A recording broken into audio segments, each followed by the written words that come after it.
want to try? Do you want to eat this? Oh, you like it, huh?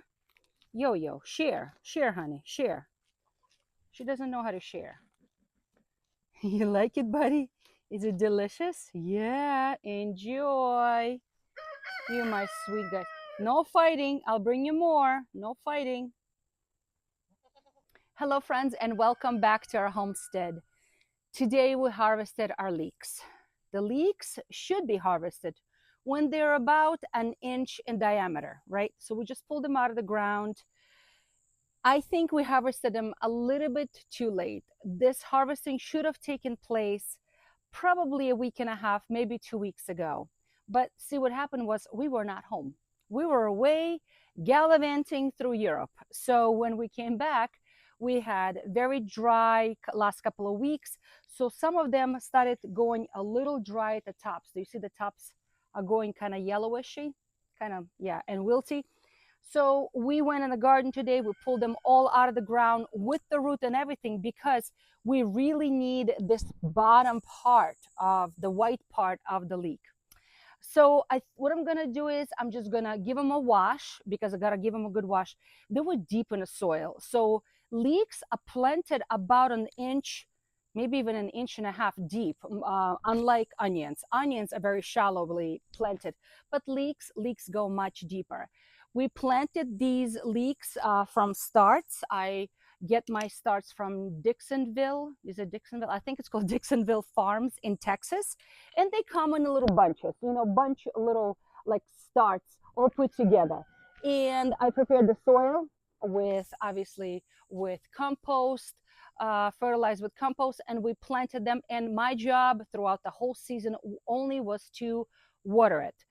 That's all. And like I said, we had a very dry summer so far, so I had to water it a lot because this vegetable does like moisture. So what I'm going to do today is I'm going to cut off the tops. I know some people do this pretty top where they trim the top off. I'm not going to do any of that because these tops I'm going to be giving to my goats. Apparently they like it. They enjoy the taste. So I'm going to cut off the green part just like this, okay? And I'm going to cut off the bottom as well because we don't need let me bring the camera closer. So I'm just going to cut off the bottom because we don't need this beautiful, but look how beautiful these roots are. Aren't they amazing? I wish there was something I could do with them, but I don't need them. They're going to go into compost. And I'm just removing the dried parts that we don't need, but the rest of the stuff, I need to give it a good wash. I need to give it a good wash. So I'm just going to dump them in the water. And because that's what we need to give them a really good wash before I take it to the next step. I think I'm even going to take this one off. But this part I'm going to save. I'm not going to throw them away. I'm going to collect them and give them to my goats. Like I said, they're going to enjoy it. So as we were harvesting, some of them are massive and beautiful. But like I said, the outer layer is a little dry, but it's okay. But some of them really didn't do much. And look how thin they are. But guess what? It's quite all right. It's okay. It's still going to be delicious. When you go to a grocery store or farmer's market, people in the farmer's market try to sell the most perfect looking produce.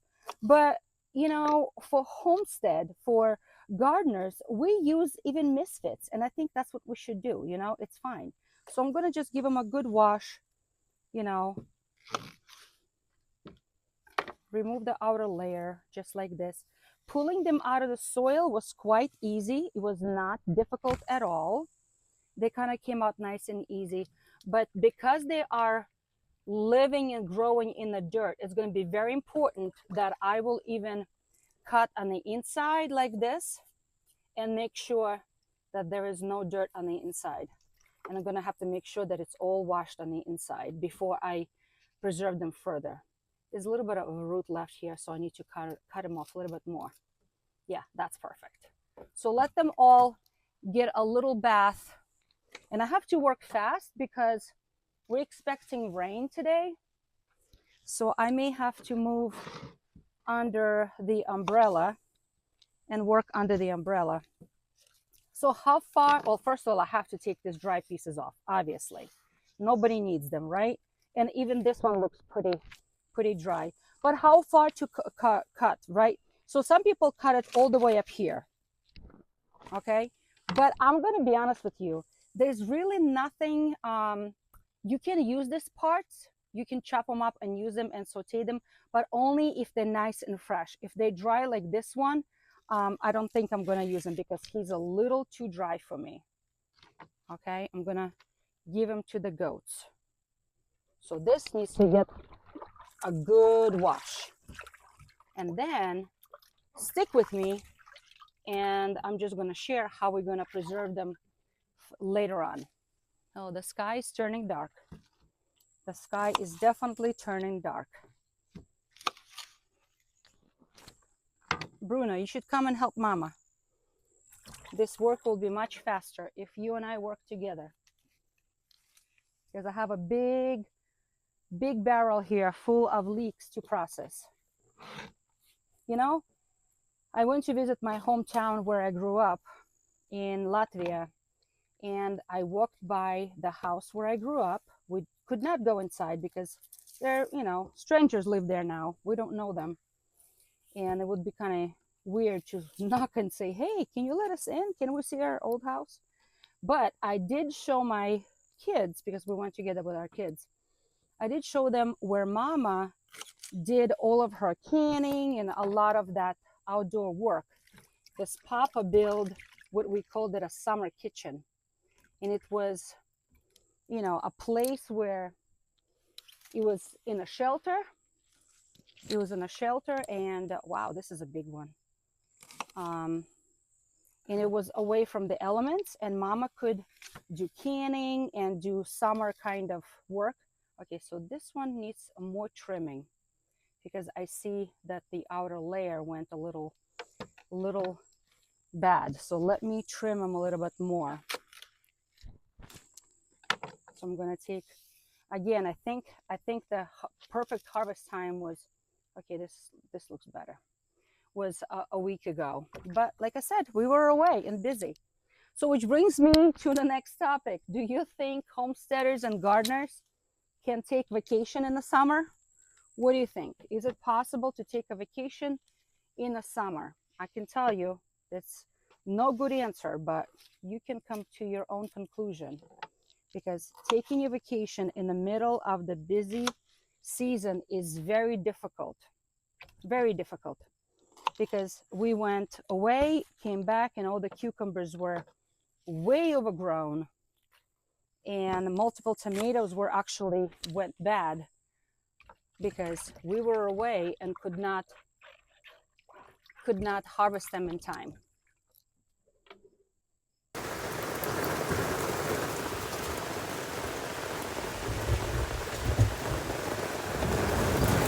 Oh my word. Oh my word. Maybe I should go inside. Ooh, I should go inside. I don't think this umbrella is holding.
All right, they all nicely washed. And now we have to think about how we're going to preserve them. Well, obviously, I have to put some away right now in a refrigerator so we can use it for the next couple of weeks. But the rest, I need to preserve it for later because you know my motto: win in abundance today, store away for tomorrow.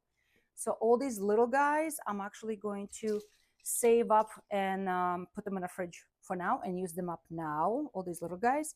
But the rest of this gigantic monstrosity, I'm going to preserve. So let's start working in them.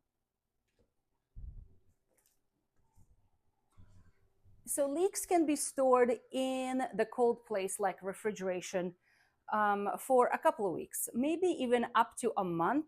So what I'm going to do is I'm going to take these bags, like a Ziploc type of bags, and inside of that bag, I'm going to put some paper towels because paper towels are going to help to absorb some of the moisture. So what I'm going to do is I'm just going to put them like this. This is what I'm going to do. And I'm just going to do a few, maybe like 4. Aren't they pretty? Okay. And I'm just going to probably put another one on top. And I'm going to try to roll them up if I can. And I'm going to put it, look at this beautiful bouquet, yeah? And I'm going to put it inside the bag. And that bag is going to stay just like this. Okay. Because I think the paper towels are going to help to absorb. Come on, guys. Try to fit in there. All right. So they've been washed 3 times to make sure that there's no sand left on them, no soil. And I'm just going to put them in here. Hopefully I can seal this because they don't want to fit in there. They're kind of big. And I'm going to put this in the refrigerator, right? And we will use them up making soups. I like to put them in quiches. They're really good in quiches, in stir fries. Leeks are wonderful, okay? They're wonderful. So I'm going to put this kind of way of preserving in the refrigerator, but this is a very short term. And you know my motto: enjoy fresh today. All the wonderful minerals and vitamins are in the fresh, and we should eat it fresh today to keep up our immune system ready for the winter months. Because guess what? The winter is coming. Okay, the next way I'm going to preserve it is by freezing them. But I do know that my freezer space is very limited. So I'm gonna do by freezing and by another way. So let's just do the freezing part first. So what I'm gonna do is I'm gonna get ready. I'm gonna get this is just a cookie sheet. Okay, it's a baking sheet. And on top of that, I'm gonna put down, I think this is big enough. I'm going to put down parchment paper. All right, let's spread it out. Okay, parchment paper. That looks good. Good enough for me. Okay, so now I'm gonna take these leeks and I'm just going to chop them up. So first I need to cut them in half. So I'm just running the knife the long way, just like this, making sure that there's no dirt inside and they are beautiful inside. And then I'm gonna cut this one as well. Okay, and then I'm just gonna chop them how I want them to be later. And that's what I'm doing. I want them to be in little slivers. Okay, so they can cook down and become nicely soft and caramelized, whatever I choose to use them for. Now, I could probably go ahead and also try to use a food processor with a blade that will cut them up for me, but I'm afraid it's gonna turn into a mush. So let me do by hand. I know it's a lot of work because I have a huge pile. I mean, I have 2 big piles. But you know me, we have a family, and I like to cook with my own grown produce because I know it's organic. I know it's grown organically. I know I didn't spray it with anything. I know this is the real food, and this is what we need. Maybe I should switch to a bigger knife because this guy's kind of small for this job. So I'm going to cut them up. I'll show you one tray at least, and then I will switch to a bigger knife. All right, there it is. So what I'm going to do is I'm just going to put this on a cookie sheet, okay?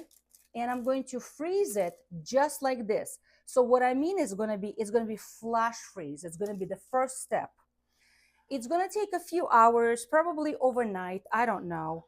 something like that. And I'm just gonna spread them in a single layer, something like this, not overly crowded because I don't want them to be overly crowded, and let them freeze. And then tomorrow I am going to take them out when they're all frozen, little nubs, frozen nubs. Oh my gosh, I'm like crying here. Whew. And I'm going to freeze them further. I'm going to package them in a little, my goodness, I'm crying. I'm going to package them in the small bags, portion size bags, label them, and put them back in the freezer. And then I can take out a little bag that says Leeks 2025, and I can use it for the cooking. But like I said, by freezing them like this, they're going to be frozen individually, and it will be easier for me to use them later. They're not going to be frozen in a one gigantic kind of blob. They're going to be all individually frozen. That's why I like to flash freeze first before I package them away for the winter. But this will be frozen, like I said, overnight. And then tomorrow I will repackage them into a smaller Ziploc bags or freezer bags, something like that.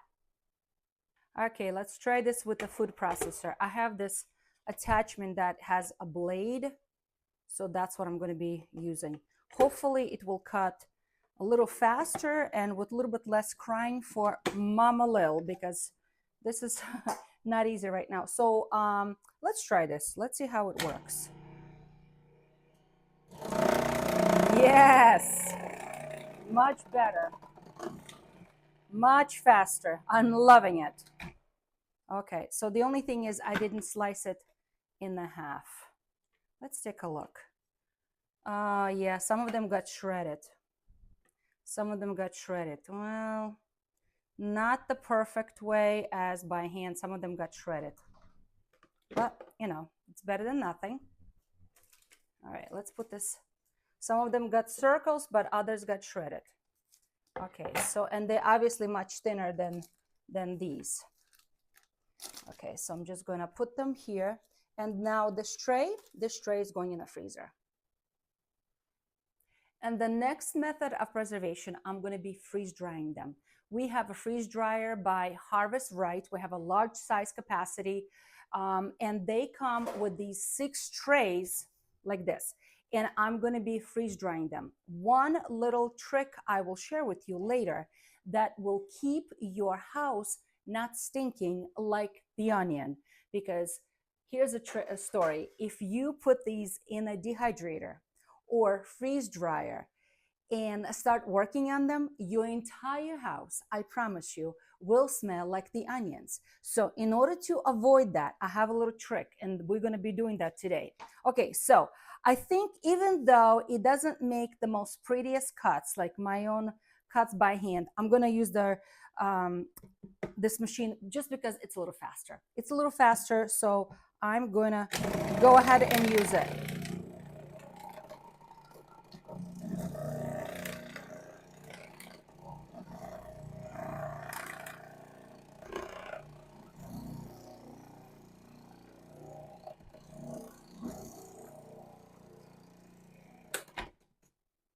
All right, I think it's full.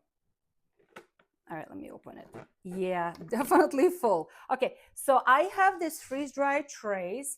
They don't need to be lined with anything. I'm gonna be putting straight on these trays, just like this. All right, this machine is full, full. All right, and one thing I do know about, oh yeah, not so bad.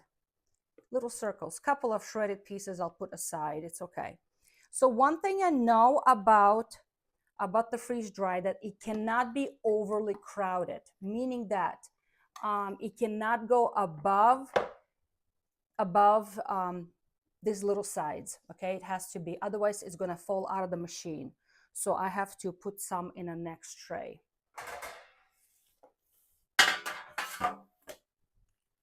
Okay, spread the goodness around a little bit. All right, that should be good. All right, I'm going to keep cutting until all 6 trays are full.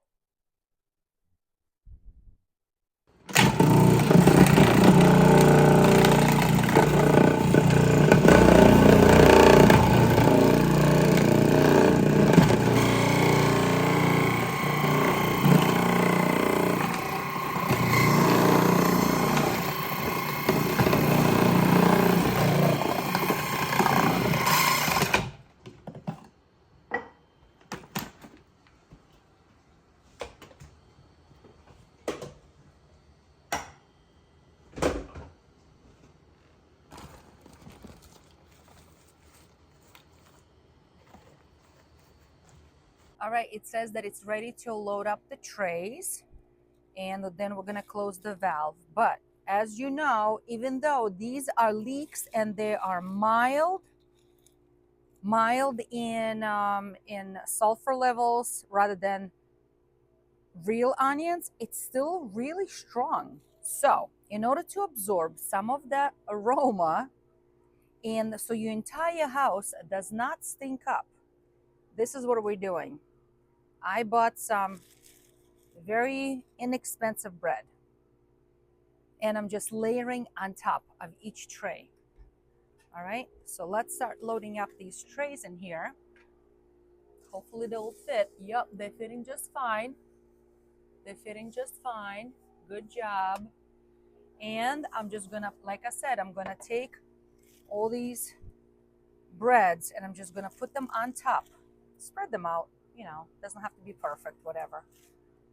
This is a little thick over here, so I have to press it down a little bit so it fits. All right, and that's what I'm gonna do with all of my trays, and this will help to absorb some of the aroma, that smell that the leeks have. So I hope that's a good trick that you guys can also try as well. If anyone else has a better way of dealing with smell, please write in the comments and share so other people can learn as well. But this is my method. All right, so the last one is going in. Make sure they're nicely aligned. Okay, let me close this up.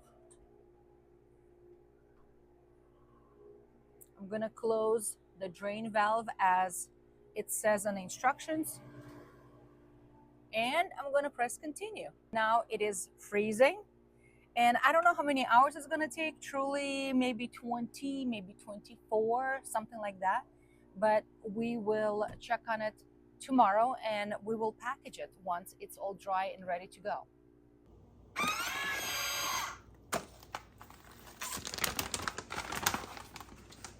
Okay, so we're going to start packaging them. They came out nice and dry. In each bag, we're gonna put one oxygen absorber and keep the jar covered at all times because we don't want them to go bad. And we're gonna fill this up. So now these are dry little pebbles and we're just filling them out to the portions that we think we wanna use. This can be used in a soup later or in a stew, in a quiche, in a frittata, you name it. They're just gonna need to be rehydrated. So we made a little bags and I think that's a perfect size. And we're gonna put it back into our food saver machine. It's going to absorb all of the air and seal it.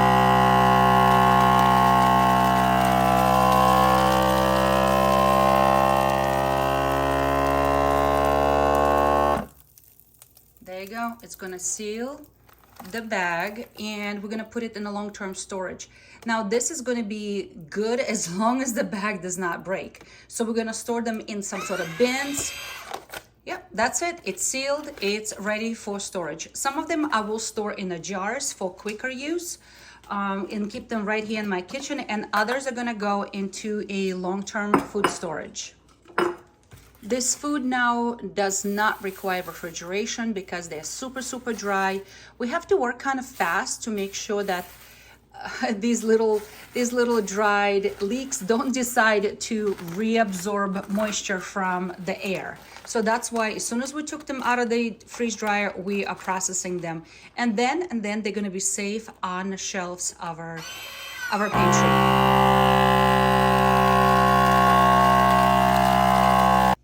And these were frozen on a tray, flash frozen overnight.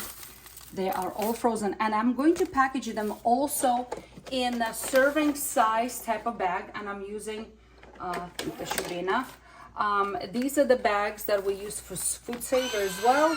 So I'm gonna just seal them up. And once I make them, I'm gonna make again in a portion size. Good enough for like leek and potato soup, for example, or something like that. These have to be stored obviously in a freezer, okay? Obviously they have to be in a freezer because they are frozen. They're not dry, all right?